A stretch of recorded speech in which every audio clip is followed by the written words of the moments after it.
This is our newest exhibit. It displays models of the armored vehicles that were used during the peak of the gang wars here in southern Illinois, where rival gangs, the Sheltons and the Burger gangs, would drive up and down the roadways throughout southern Illinois and get into these gun battles and have shootouts, and went on for years. And actually the sheriff of a local town right down the road here, West City, actually stored a larger one for Berger's rival gang, which ultimately led to his killing.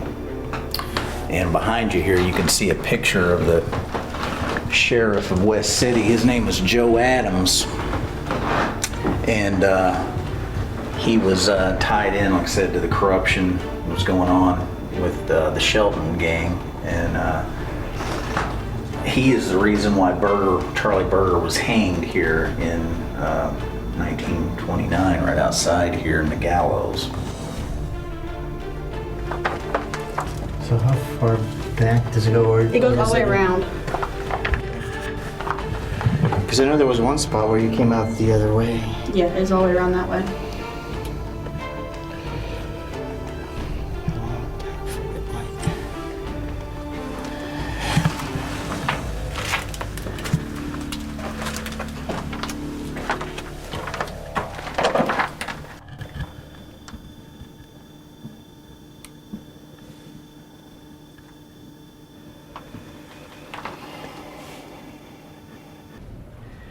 Yeah.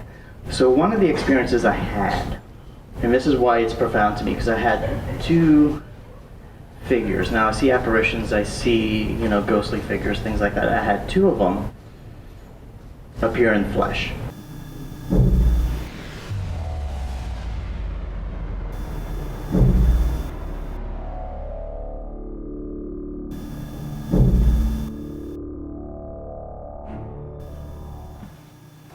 I hear like an older man screaming at some kids. Kind of like you're not supposed to be down here. I had two of them appear in flesh, which I haven't had that happen to me in a while. One of them was in the basement. I just saw somebody materialize. As soon as you said that, I heard it. I saw him. Muffle. I just heard muffle. 1.1, 1.2, down again. I feel like they're like going by, like they're doing their regular stuff, and just keeps walking, like they're stuck in the path.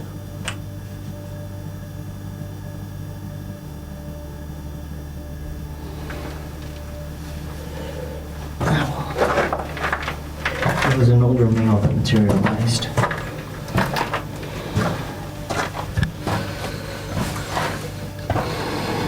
And it actually had a cane walking through the underground tunnel.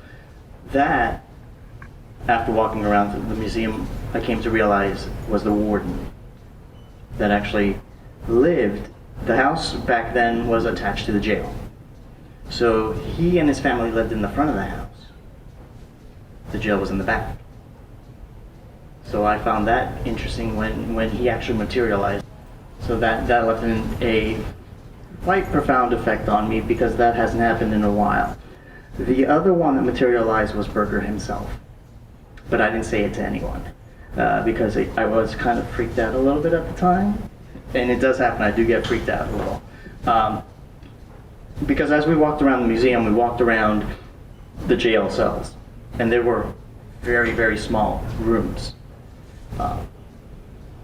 But the energy was so intense all over the entire building. I mean, there was not one place where you cannot feel anything.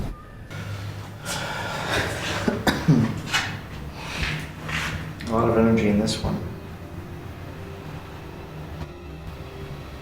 I almost want to say that this one, whoever was in here, these two, got in a fight with each other. Like, brutal.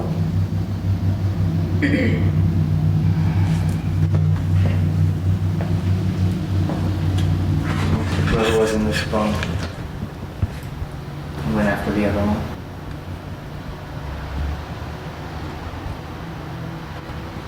So, In one of the jails, they actually had where they found the gallows and the rope that they used to hang him with. The minute I touched that, he materialized sitting on top of him. And I just remember from that night, I looked over to everybody, I'm like, I'm getting a very strong feeling that the Joker is here. Because he had this grin on. Is there anyone here with us?